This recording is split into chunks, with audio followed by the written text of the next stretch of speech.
Di era global saat ini, vokasi memiliki peranan yang sangat penting dalam peningkatan kualitas tenaga kerja, sehingga generasi muda saat ini harus terus mengembangkan diri dan dapat bersaing dengan yang lain. Namun, pendidikan vokasi di Indonesia hanya 16% dari seluruh institusi pendidikan yang ada di tanah air. Hal ini jauh berbeda dibandingkan dengan negara lain yang angka pendidikan vokasinya mencapai 60%. Kepala Lembaga Layanan Pendidikan Tinggi LLDikti Wilayah 8 Bali dan NTB, Dr. Insinyur I Gusti Lanang Bagus Eratodi mengatakan, LLDikti Wilayah 8 memiliki di bawah 20% perguruan tinggi vokasi.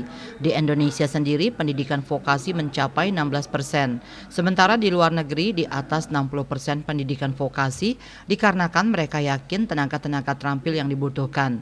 Eratodi mengatakan perubahan lapangan pekerjaan yang berubah begitu cepat ini membuktikan sistem robotika sangat banyak. Banyak lapangan pekerjaan yang hilang dan banyak lapangan pekerjaan baru yang tiba-tiba muncul. Ini semua pergerakannya secara teknis adalah lulusan vokasi. Sehingga tidak salah jika di luar negeri 60% merupakan lulusan vokasi. Sedangkan di Indonesia belum banyak tenaga lulusan yang siap kerja, sehingga pekerjaan yang membutuhkan skill tersebut diisi oleh tenaga kerja asing.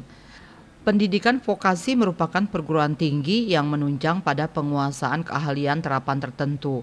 Adanya pendidikan vokasi dapat menciptakan sumber daya yang siap kerja karena pada pendidikan ini lebih mengedepankan ilmu praktek yang bisa langsung diterapkan di dunia kerja sehingga tidak buang-buang waktu untuk menguasai ilmu yang spesifik. Mahasiswa lulusan vokasi akan diberikan keterampilan khusus yang menjadi bekalnya di masa depan, yaitu pengalaman kerja. Mereka juga akan menyandang gelar vokasi atau gelar ahli madya saat sudah selesai menyelesaikan studi.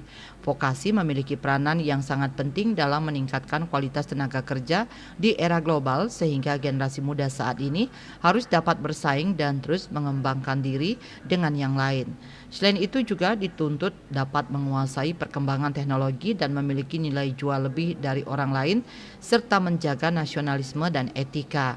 Kebutuhan dunia industri terhadap tenaga kerja muda, cekatan dan terampil sangatlah tinggi. Bukan hanya itu, dunia industri juga membutuhkan tenaga kerja dengan sikap dan soft skill yang baik, siap dengan perubahan inovatif, serta memiliki daya tahan tinggi. Vokasi adalah langkah yang tepat untuk mempersiapkan masa depan di era global dan menuju Indonesia emas. Pendidikan vokasi berorientasi pada keahlian dan kepakaran yang khas, serta berkemampuan untuk siap kerja. Dengan demikian, lulusan pendidikan vokasi mampu bersaing secara global karena fokus pada pengembangan keterampilan dan teknologi aplikatif. Saputra Bali TV.